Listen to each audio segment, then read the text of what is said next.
Okay, here we are. Welcome to another episode of Recruiter Confession. Today I am here with Shamil Kadialvis, who is kind of responsible for HR as well as talent management at Accenture. Yes. Thanks for joining in and welcome. So we're just going to have a quick, nice conversation to get you to spill some stories about recruitment, right? Let's go straight into some questions. Yeah, sure. Perfect. First one is a big one. So if you could remove one thing from the hiring process, what would it be? Assessments or maybe the exams or maybe like the skill testing and all. Why I'm telling that is because assessment is gonna take a lot of time.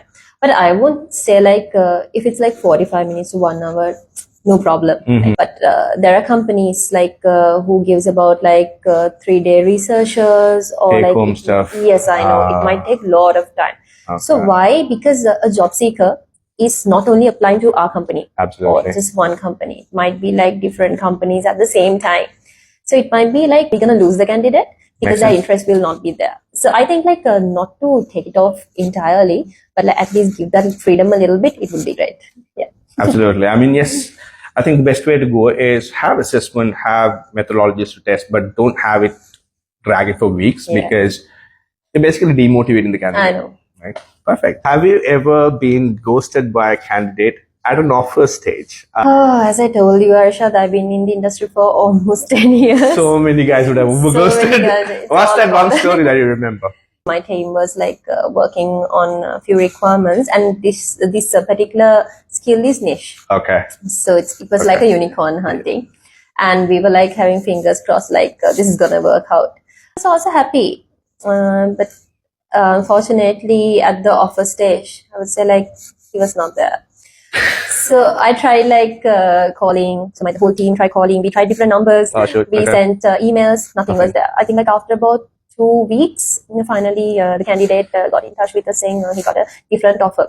Not turning up is not the problem. The problem is the communication. Correct. He could have like, I always think like the industry, they should like open up with the communication. Absolutely. They can tell us this, right? So we could have Absolutely. find a different candidate. Of course, there's something that most of our recruiters, I advocate. It goes both the sides, right? Exactly. Don't worry about feeling bad. Just be straightforward. No is a no. You know, both people are adults. I mean, even the recruiter or the candidate, we are adults and we are able to take no's, right? So don't just go behind, hide somewhere. Exactly. Just be straightforward. Agreed. If you had to pick a movie title to describe your job, I would say to describe you can put your career at first place. What would it be? Mission Impossible. Okay, we got a lady Tom Cruise here. Okay. Why I'm saying that is Arsha, like so it's about everything about like this thrill and everything, like strategizing everything. Absolutely. So you're on your toes, right? Of course. So all the then time. what happened is you have to take the guns or like the weapons and everything, like do Yeah. it somehow. Correct. So especially as I told you, like when we get like a requirement to find a unicorn in the industry, so this is what we are doing. Yeah. But sometimes like we succeed also. Like we most of do. the time, Most of the time like, we do. figure it out somehow. Yeah, we Yeah. do. I mean, that's what it is, right? I They give know. this role, figure it out. Yeah. And we do. Good. Okay. What's your all-time favorite interview questions to ask candidates? I think I love asking, tell me like an incident where you overcome a challenge and what are the learnings and like tell me how you dealt with it. Okay. There's a reason behind that. Okay. Why I'm asking that is, so when somebody is coming from a different background to our company, we should be able to figure out like what kind of a role they have played in the previous place and also like the way they think, their problematic, solutions and everything, like how they're going to figure it out. So I always ask this question. Sometimes candidates give like lame answers, Correct. but like some of the candidates, they tell like what are the challenges. Actually, sometimes it's inspiring also to listen to their stories. Correct. And we come across stories that we wouldn't have even imagined this would Exactly. have happened. So candidates, when you are asked a question, you know what to expect. So got it.